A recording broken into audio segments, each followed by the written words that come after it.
Sejam bem-vindos a mais um vídeo. Eu sou André Bernardo, quero agradecer pela sua atenção ao nosso canal e que o estudo apresentado seja de grande valor para a sua vida. Peço a sua ajuda para o crescimento dessa obra, inscrevendo-se em nosso canal e ativando as notificações para ser avisado quando postarmos novos vídeos.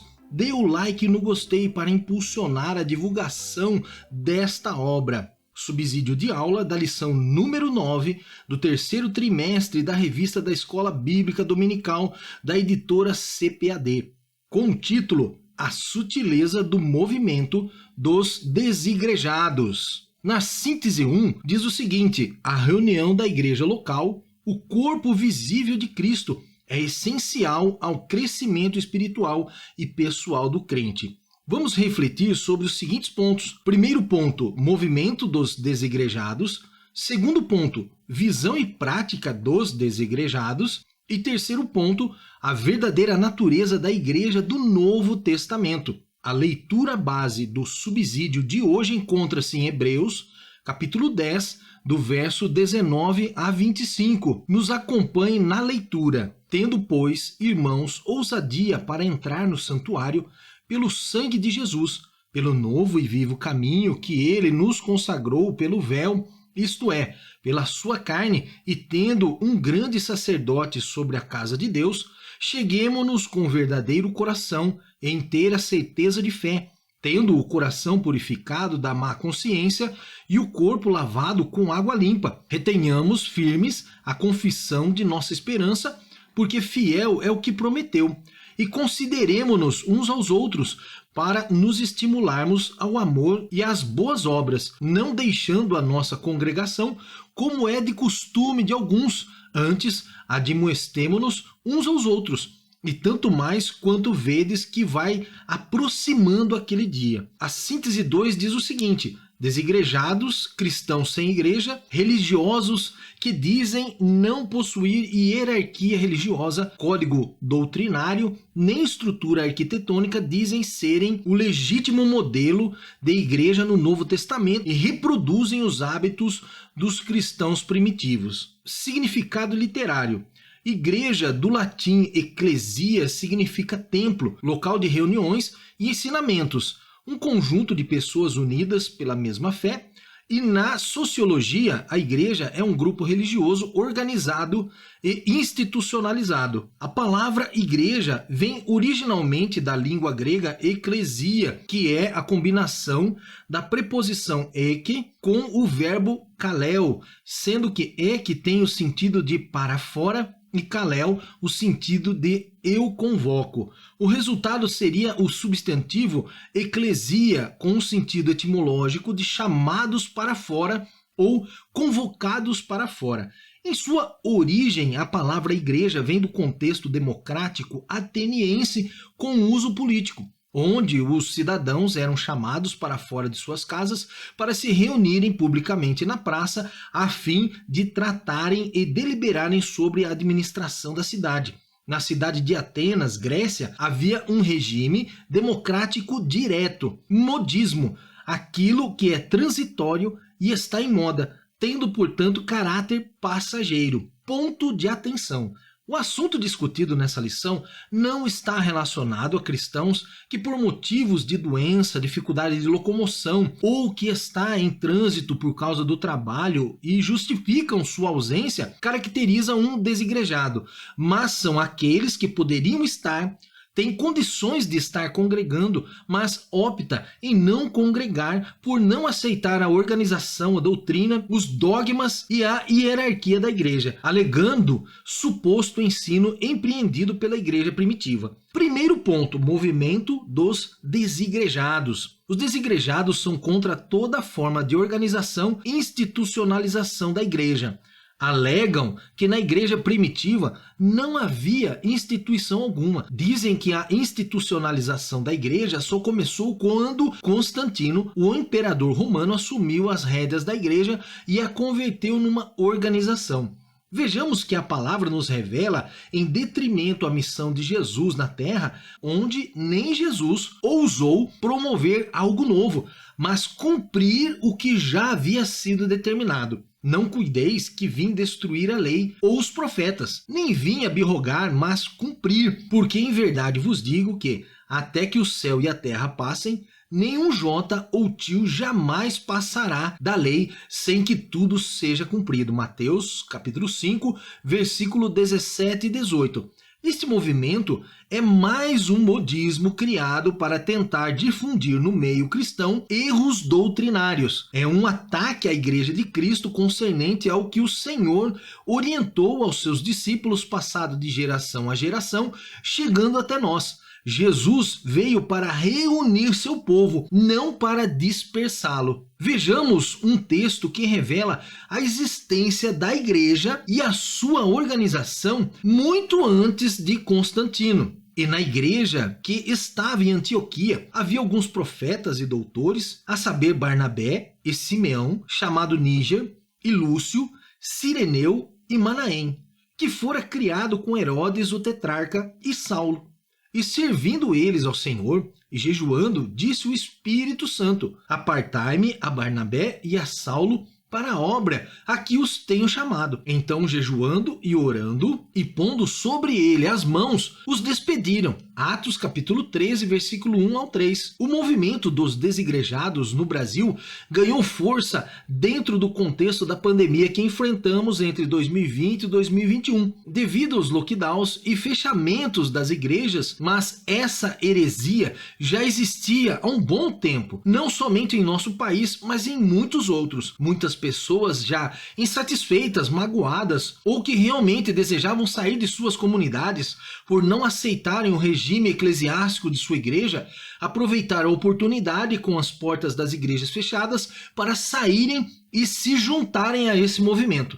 Desta forma, esse modismo ganhou mais adeptos, mas para os remanescentes em Cristo, não passa de mais um modismo dentre tantos que já surgiram, como o movimento G12, fundado pelo pastor colombiano César Castellanos, onde em sua visão a igreja deveria ser subdividida em grupos. Esses grupos se reúnem nas casas, onde se realizam reuniões de estudo sobre a coordenação de um líder. O objetivo da célula é o crescimento e a multiplicação. Assim que a célula atinge a meta de 24 membros, é dividida em duas outras células de 12 membros, e assim por diante. No Brasil, o movimento entrou através do pastor René Terranova. Movimento triunfalista, crença ou doutrina de que determinado credo religioso é superior a todos os outros. Confissão positiva. Segundo os teólogos da prosperidade, se um crente disser que no prazo de um mês conseguirá um carro zero, isso terá que acontecer. Evangelho da prosperidade material. Os adeptos deste ensino acreditam que todo crente deve ser rico e jamais adoecer. Caso contrário, o cristão está em pecado e não tem fé. Autoridade espiritual. Essa falsa doutrina afirma que o crente tem autoridade espiritual porque é a própria encarnação de Deus, assim como Jesus o foi. Deus é ordeiro. Desde a criação do mundo, tudo foi feito de forma organizada. Foi o Senhor quem instituiu a igreja, reunindo o seu povo para adorá-lo. Esses erros doutrinários tentam deturpar a inerrância das Escrituras. Vejamos a organização de Deus na criação. Assim os céus e a terra e todo o seu exército foram acabados. E havendo Deus acabado no dia sétimo a obra que fizera, descansou no sétimo dia de toda a sua obra que tinha feito. E abençoou Deus o dia sétimo e o santificou, porque nele descansou de toda a sua obra que Deus criara e fizera. Gênesis capítulo 2, versículo 1 ao 3. Seus conceitos ignoram o que a palavra nos declara desde o Antigo Testamento e Novo em relação à união, comunhão, organização e estrutura hierárquica. Vejamos agora a ordenação do Senhor para a construção do tabernáculo para a reunião do povo. E me farão um santuário, e habitarei no meio deles, conforme a tudo o que eu te mostrar, para modelo do tabernáculo e para modelo de todos os seus pertences. Assim mesmo os farei. Êxodo capítulo 25, versículo 8 e 9. Se não precisamos de templos, como diz os desigrejados, não precisamos de líderes, como dizem os desigrejados, também não precisamos nos reunir, como dizem os desigrejados. Portanto, não precisamos de Deus, pois o que as Escrituras nos orienta é tudo o que os desigrejados são contra. Sinopse 1. O movimento dos desigrejados é anti-institucional, anticlerical, ou seja, rejeita qualquer grau de organização e liderança. Segundo ponto, visão e prática dos desigrejados. Os desigrejados são contra toda forma de organização e institucionalização da igreja. Dizem que a institucionalização da igreja só começou quando Constantino, o imperador romano, assumiu as rédeas da igreja e a converteu numa organização. Isso não passa de uma inverdade, pois Paulo, no verso que lemos anteriormente em Atos capítulo 13, nos mostra que a igreja já estava organizada e Paulo servia como membro. Alegam que toda forma de estrutura arquitetônica, como templos, são inovações. Outra inverdade: os cristãos só não possuíam templos naquela época devido às perseguições sofridas pelos fariseus e à situação financeira que vivia. Outro, porém, para que eles pudessem ter um templo próprio, teriam que aceitar os regimentos da política romana, ou seja, tendo que prestar culto ao imperador romano. Como a igreja não aceitava o regime do Império Romano, não tinha autoridade para instituir um templo próprio. Mas a palavra do Senhor nos mostra que os cristãos da igreja primitiva do primeiro século, eles se reuniam nos templos judaicos e também nas casas, sendo uma inverdade dos desigrejados. Agora, não existem argumentos na Bíblia que proíba o uso de templos, mas para o contexto em que viviam, as reuniões nas casas eram mais seguras. Vejamos o texto do testemunho de Paulo. Saudai a Priscila e a Áquila, meus cooperadores em Cristo Jesus, os quais pela minha vida expuseram as suas cabeças. O que não só eu lhes agradeço, mas também todas as igrejas dos gentios. Saudai também a igreja que está em sua casa. Saudai a Epítono, meu amado, que é as primícias da Acácia em Cristo. Romanos capítulo 16, versículo 3 a 5. Os desigrejados são contra todo e qualquer sistema de governo da igreja. Outro erro doutrinário, pois na igreja primitiva já existia o sistema eclesiástico instituído para o bom andamento da obra. Vejamos outra confirmação a respeito, confrontando o erro deste movimento. E ele mesmo deu a uns para apóstolos, e outros para profetas, e outros para evangelistas, e outros para pastores e doutores, querendo o aperfeiçoamento dos santos para a obra do ministério, para a edificação do corpo de Cristo, até que todos cheguemos à unidade da fé e ao conhecimento do Filho de Deus, o homem perfeito, à medida da estatura completa de Cristo, para que não sejamos mais meninos inconstantes, levados em roda por todo o vento de doutrina, pelo engano dos homens que com astúcia enganam fraudulosamente. Efésios capítulo 4, versículo 11 a 14. Sinopse 2. A igreja do Novo Testamento é um organismo vivo, bem como uma organização. Terceiro ponto. A verdadeira natureza da igreja do Novo Testamento. Sobre a natureza da igreja neotestamentária, devemos observar primeiramente que ela é um organismo vivo. Efésios capítulo 1, versículo 22 e 23. E sujeitou todas as coisas a seus pés, e sobre todas as coisas o constituiu como cabeça da igreja, que é o seu corpo, e plenitude daquele que cumpre tudo em todos. A igreja é um organismo vivo porque somos movidos pelo Espírito Santo de Deus. A verdadeira igreja é direcionada e comandada por Jesus Cristo. A igreja é o próprio corpo de Cristo e todos os seus membros compõem essa união espiritual com o Senhor. 1 Coríntios capítulo 12, versículo 27 nos diz: Ora, vós sois o corpo de Cristo e seus membros em particular. Sendo uma família, na igreja não há acepção de pessoas. O repúdio é contra o pecado e não contra o pecador. Atos capítulo 10, versículo 34 e 35. E abrindo Pedro a boca, disse: Reconheço por verdade que Deus não faz acepção de pessoas, mas que ele é agradável àquele que, em qualquer nação, o teme e faz o que é justo. Os desigrejados alegam pertencer à igreja puramente orgânica. Não só biblicamente falando, mas em todo o organismo existe uma organização. Fato esse nos faz relembrar sobre a ideologia de gênero, onde biologicamente não existe um genes misto ou indefinido, ou é macho ou fêmea. Portanto, não existe um organismo se não tiver organização, ele não sobrevive. Assim como o corpo humano, que é um organismo vivo, contudo organizado, a igreja também possui organização. 1 Coríntios capítulo 12, versículo 12, porque assim como o corpo é um e tem muitos membros, e todos os membros, sendo muitos, são um só corpo, assim é Cristo também.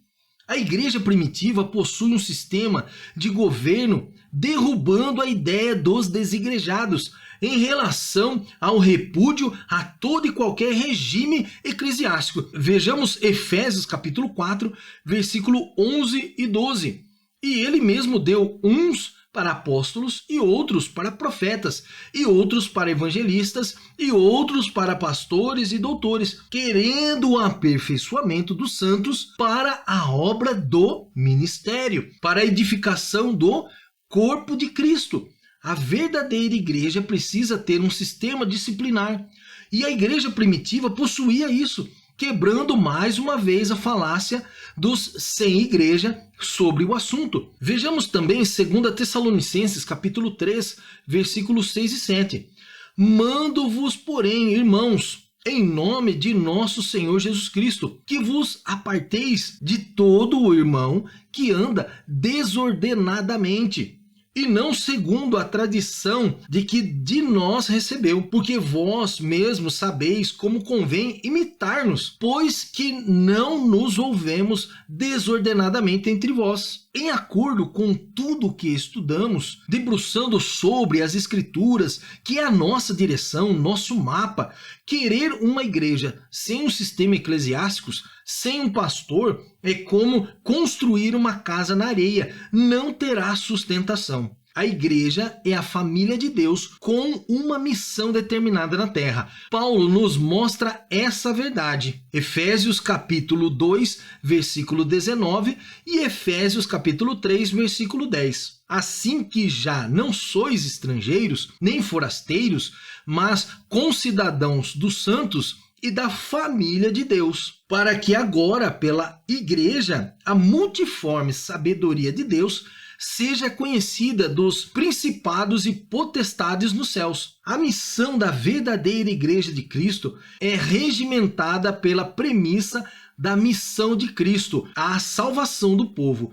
Vejamos 1 Pedro capítulo 2, versículo 9. Mas vós sois a geração eleita, o sacerdócio real, a nação santa, o povo adquirido, para que anuncieis as virtudes daquele que vos chamou das trevas para a sua maravilhosa luz. Mais uma sutileza que devemos estar alertas quando confrontados, pois tudo que fere a verdade das Escrituras não podem receber créditos, pois a palavra de Deus é que nos move. Quem estiver firmado na palavra do Senhor não será levado por estes vendavais. Sinopse 3. A igreja é a família de Deus, testemunha da salvação em Cristo Jesus. Passamos agora para as perguntas e respostas da lição. Primeira pergunta: os desigrejados são contra o quê? Os desigrejados são contra toda forma de organização e institucionalização da igreja. Segunda pergunta: em que os desigrejados acreditam? Acreditam que, agindo contra o institucionalismo, estão vivendo de acordo com o modelo da igreja primitiva. Terceira pergunta: o que devemos observar a respeito da natureza da igreja? Sobre a natureza da igreja neotestamentária, devemos observar primeiramente que ela é um organismo vivo. Efésios capítulo 1, versículo 22 e 23. Quarta pergunta: segundo a lição, como era o sistema de governo da igreja primitiva? A igreja primitiva tinha um sistema de governo formado por apóstolos, profetas, evangelistas, presbíteros, diáconos, pastores e mestres. Efésios capítulo 4, versículo 11, Atos capítulo 6, versículo 1 ao 6 e Atos 14, 23. Quinta pergunta: qual é a razão de a igreja existir? Deus criou a igreja com o propósito de ser uma família, cuja missão é proclamar a sua abundante graça. Parabéns por você ter nos acompanhado em todo esse subsídio. Desejamos que a sua aula seja maravilhosa, com todas as informações que você conquistou. Agora receba a sua bênção. O Senhor te abençoe e te guarde. O Senhor faça resplandecer o seu rosto sobre ti e tenha misericórdia de ti. O Senhor sobre ti levante o seu rosto e te dê a paz. Amém.